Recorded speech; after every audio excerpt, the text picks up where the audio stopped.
জয় শ্রীকৃষ্ণ। আজকে যে কথাটা হবে সেটা হবে কর্কট রাশি নিয়ে কথা হবে। চলুন আজকে কর্কট রাশির যে ভিডিওটা বানাচ্ছি সেই ভিডিওটা বানাতেও খুব ভালো লাগছে, কারণ দেখুন আমি এই যে ভিডিওয়ে সত্যি কথা বলতে গেলে কোনো নেগেটিভ মার্কসই খুঁজে পাচ্ছি না। কারণ হলো বৃহস্পতির যে পজিশনস 11th হাউসে আছে সেইখান থেকে সবথেকে সর্বাধিক লাভ দিতে পারে বৃহস্পতি। কেন, যে কোনো গ্রহ 11th হাউসে গিয়ে সবচেয়ে বেশি লাভ দিতে পারে, নো ডাউট অ্যাবাউট ইট। কিন্তু এই ঘরটা প্রফিটের, বৃহস্পতি এই ঘরে এসছে। এবার অনেকে বলবে যে এই বৃহস্পতির তো শত্রু রাশিতে এসছে, বৃষ রাশি, তো শুক্রের রাশি। বাট আপনাকে একটা কথা বলে দিই, রাশির থেকে নক্ষত্র দেখুন, তাহলে রেজাল্ট বুঝতে পারবেন। ও যাচ্ছে কোন নক্ষত্র দিয়ে, ফার্স্ট যাচ্ছে কৃতিকা, নেক্সট যাচ্ছে রোহিণী, থার্ড যাচ্ছে মৃগশিরা। বৃহস্পতি আপনাদের 11th হাউসে চলে এসছে। এইখান থেকে আপনি দেখুন, সে দেখছে 5th house, 7th house, 3rd house, নিচে বসে আছে সব থেকে লাভ হাউস, মানে হলো যে সব থেকে যে প্রফিট দিতে পারে যে হাউসটা, সেটা হলো আপনাদের 11th হাউস, এবং সেখানে বৃহস্পতি বসে আছে। আর যখন সেখানে বৃহস্পতি বসে আছে, আপনাকে প্রফিট না দিয়ে তো ছাড়বে না, কিন্তু দেখুন প্রফিটটাকে আপনাকে বুঝতেও হবে। 7th লর্ড স্যাটার্ন আপনাদের যে 8th হাউসে গিয়ে আপনাদের এই সময় ডাইয়া চলছে। ডাইয়াটা থাকছে নেক্সট বছরের মার্চ মাস পর্যন্ত, আর প্রায় 20 তারিখ, প্রায় 19 আর 20 এরকম তারিখ পর্যন্ত বৃহস্পতি, মানে 20 মে, 19 অথবা 20 মে পর্যন্ত বৃহস্পতি আপনাদের 11th হাউসে থেকে যাচ্ছে, এবং আপনাকে এই হাউসগুলো সম্পর্কে অলওয়েজ প্রফিট দিয়েই সে যাবে। মাঝে বক্রি হবে, বক্রফল সম্পর্কে আমরা পরে ডিসকাস করব। তবু আমি বলে রাখি, কিছু কিছু চার্ট বক্রতা সময়, মানে যখন কোনো গ্রহ বক্রি হয় তখন সবচেয়ে বেশি প্রফিট দিয়ে যায়, আর তাও আবার 11th হাউসে। চলুন ভিডিওটা শুরু করি। ভিডিওটি শুরু করার আগে প্রথমে বলে রাখি, যারা আমাদের চ্যানেলে নতুন এবং ভিডিওটি আজ প্রথম শুনছেন, আমাকে প্রথম দেখছেন, তাদের সবাইকে নমস্কার, সবাইকে স্বাগত। আপনারা সবাই কিন্তু চ্যানেলটাকে সাবস্ক্রাইব করবেন, লাইক করবেন, শেয়ার করবেন, এবং ভিডিওটি পুরো শেষ অবধি শুনবেন। খুব বেশি রেমেডি বলারই দরকার নেই, কারণ বৃহস্পতি নিজেই রেমেডি আপনাদের জন্য, এবং কারণ আপনাদের 11th হাউসে বসছে, লাভভাবে বসছে। আপনাদের কারক গ্রহ, আপনাদের সবথেকে কারক গ্রহ, কারণ আপনাদের 9th লর্ড বৃহস্পতি, এটা মাথায় রাখবেন। ভিডিওটা শুরু করি। ভিডিওতে প্রথম যে জায়গা থেকে শুরু করব সেটা আমি শুরু করব বৃহস্পতির দৃষ্টি। বৃহস্পতির প্রথম দৃষ্টি যেটা পড়ছে সেটা আপনাদের তৃতীয় ভাগে। তৃতীয় ভাগ অনেক কিছু বোঝায়। আপনি কোন জায়গা থেকে শুরু করবেন, প্রচেষ্টা, ঠিক আছে, সাফল্য, আপনি রাইটিংয়ে আছেন, আপনি লেখক কিনা, আপনি একজন বক্তা কিনা, আপনি অ্যাঙ্কার কিনা, আপনি কি কোনো মানে ধরুন আপনি কোনো নেটওয়ার্কিংয়ে কাজ করেন কিনা, ঠিক আছে, আপনি সেলস মার্কেটিংয়ে আছেন কিনা, আপনি আইটি ফিল্ডে আছেন কিনা, আপনি নিজে বিচার করুন। তাহলে আপনার জন্য এই সময়টা লাভবান হতে পারে, যদি আপনার অন্তর্দশা খুব খারাপ না হয়। 3rd হাউস থেকে আমরা অনেক কিছু দেখি, আমরা পরাক্রম দেখি, সাহস দেখি, আমাদের ইনিশিয়েটিভ দেখি, আমরা এগিয়ে যাব কি না। এবার ঢাইয়েতে আমরা কি সব স্লো হয়ে গেছি, আমরা যেতে পারছি না, আমাদের কেউ না কেউ বাধা দিচ্ছে, আমাদের প্রবলেমস করছে, আমাদের মনে হচ্ছে মানসিক শক্তি পাচ্ছি না, ইনিশিয়েটিভ তো কী নেবো, ঠিক আছে। তারপরে কীরকম হয়ে যাচ্ছে, কর্কট রাশির বেশ কিছু মানুষের বিভিন্ন ধরনের ডিফিকাল্টিস চলে আসছে, সেটা ফ্যামিলির মধ্যে হোক, শ্বশুরবাড়ির ক্ষেত্রে হোক, বা প্রপার্টির ক্ষেত্রে হোক, বিভিন্ন ক্ষেত্রে, ওরা হঠাৎ করে কোনো শারীরিক ক্ষেত্রে হোক, ইত্যাদি ইত্যাদি আমাদের প্রবলেমস চলে আসার ফলে আমাদের মধ্যে কী হয়েছে, সেই শক্তি, যে প্রাণ শক্তিটা, সেটা কমে গেছে। তো প্রাণ শক্তি বাড়ানোর জন্য বৃহস্পতি কিন্তু এখানে ভীষণ সহায়তা করবে। সবচেয়ে বেশি সহায়তা করে 3rd হাউসে মার্স, তবে বৃহস্পতির দৃষ্টিও খুব শুভ হয়। চলে যাব 5th হাউসে, যেখানে বৃহস্পতির সরাসরি দৃষ্টি পড়ছে। 5th হাউসের 5টা রুলস আছে। ফার্স্ট রুলস স্টার্ট করি, শিক্ষা, যেটা হলো আপনার এই সময় যে শিক্ষার ক্ষেত্রে ইমপ্রুভমেন্ট নিয়ে আসা উচিত, নাম্বার 1 পয়েন্ট। নাম্বার 2, যদি আপনার সন্তানের চেষ্টা করেন তাহলে সন্তান ভাগ্য আপনার এই সময় পেতে পারেন। সন্তান যদি অলরেডি থাকে তাহলে সন্তানের উন্নতি দেখতে পাবেন, সন্তানের বিবাহ ব্যবস্থা করতে পারেন, সন্তানেরও লাভ দেখতে পাওয়া যাচ্ছে। সন্তানও যদি চাকরি ইত্যাদি ক্ষেত্রে ইনিশিয়েটিভ নিতে চায়, সেখানেও তার লাভ দেখতে পাওয়া যাচ্ছে, ঠিক আছে। আবার দেখুন 3rd রুল, যদি আপনি প্রেমজ রিলেশনে থাকেন অথবা না থাকলে আপনি যদি চান নিজে থেকে যে একটা প্রেমজ রিলেশনে যাবেন, তাহলে আপনার জন্য ভালো। আর যদি থাকে, সেটাকে আরও ভালো করার জন্য, সেটা বিবাহে রূপান্তরিত করার জন্য ভালো। এবং কোনো ভুল বোঝাবুঝি মেটানোর জন্য ভালো। এবার লোকে জিজ্ঞেস করবে আমার যে পুরনো প্রেম কেটে গেছে, কারণ ঢাইয়ে চলছিল, অনেকেরই প্রেমজ রিলেশনে, পার্সোনাল রিলেশনশিপে অসুবিধা হয়েছে, সে কি ফিরে আসবে কি না।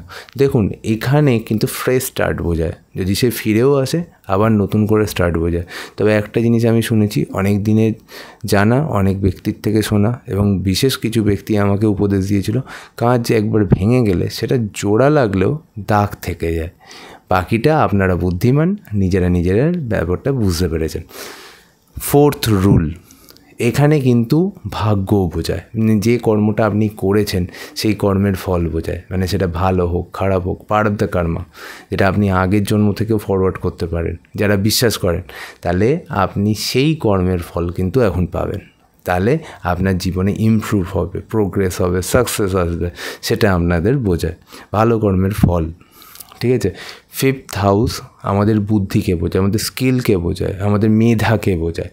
তার মানে কি, এই সময় যেটা 5th রুল নিয়ে বলছিলাম, সেটা হলো আমাদের বুদ্ধি, আমাদের মেধা, আমাদের স্কিল, এটা কাজে আসবে। বা কেউ যদি মনে করছে পড়াশোনার পাশাপাশি তাদের বুদ্ধি, মেধা, স্কিলকে বাড়ানোর জন্য কোনো স্পেশাল ইনিশিয়েটিভ নেবে, কোনো স্পেশাল কোর্সে ভর্তি হবে, তাহলে সেই কোর্স বা সেই শিক্ষা তার জীবনে কাজে লাগে। ঠিক আছে। চলে আসছি 7ম হাউস, সেটা হলো আপনাদের যে ঘরের মালিক শনি, এবং সে 8 হাউসে বসে আছে। এখানে কিন্তু সেই সব ফর্মুলা যেটা বলতে চলেছি একদম সঠিকভাবে ওরমভাবে বসবে না, আমি আগে থেকেই বলে দিচ্ছি।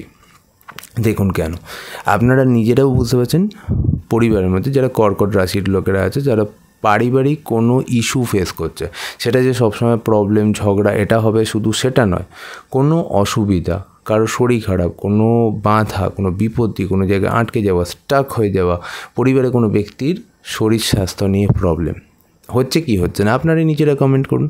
ঠিক আছে। তাহলে এইবার বিবাহিত জায়গায় বোঝায় 7th হাউস, তাহলে 7th হাউসের লর্ড 8th হাউসে বসে আছে, বৃহস্পতির দৃষ্টি পড়ছে। তো এই অঙ্কটা কি হবে, অঙ্কটার যদি রেজাল্ট আপনি বার করেন, তাহলে খুব সোজাভাবে বলতে গেলে, হ্যাঁ অনেক সমস্যা চলছিল, সেই সমস্যা কমবে, মিটে যাবে না। নাম্বার 2, সেই সমস্যা কমানোর জন্য বুদ্ধি বৃহস্পতি অবশ্যই দেবে। বৃহস্পতি সবচেয়ে শুভ গ্রহ, এবং আমি আপনাকে বলছি, আমাদের অনেক গ্রহ বলে থাকে এই বুদ্ধি দেয়, সেই বুদ্ধি দেয়, বাট বৃহস্পতির কাছে বুদ্ধি এবং বিদ্যার শক্তি যথেষ্ট বেশি।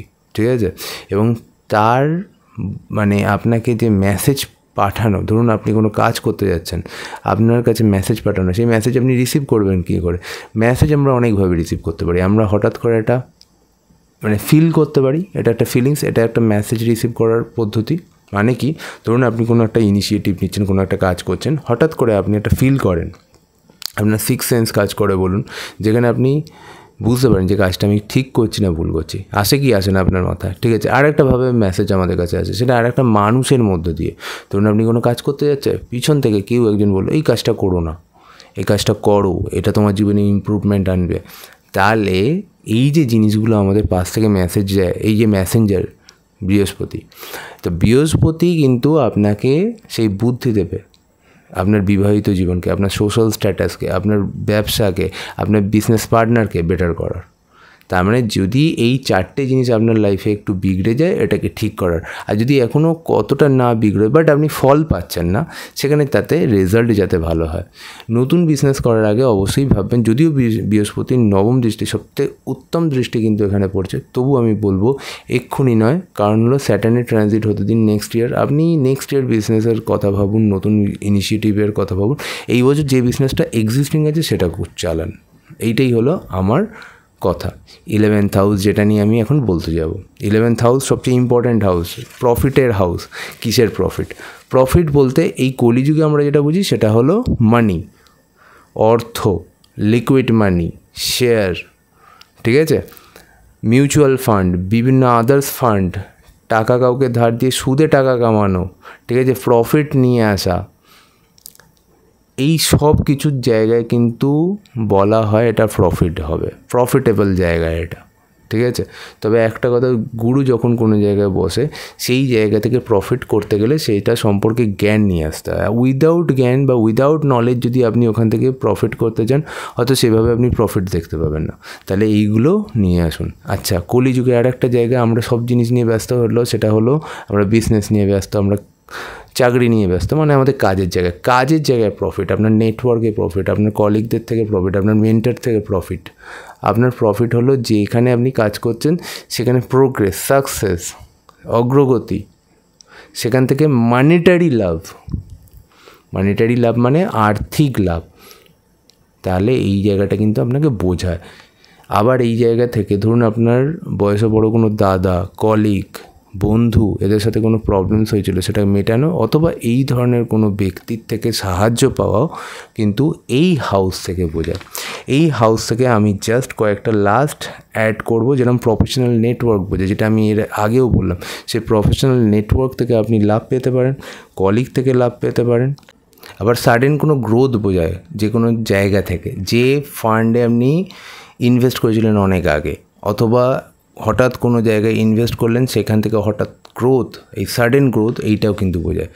লটারি বোঝায় এই 11th হাউস। এই হাউস কিন্তু আবার গ্যামলিং বোঝায়।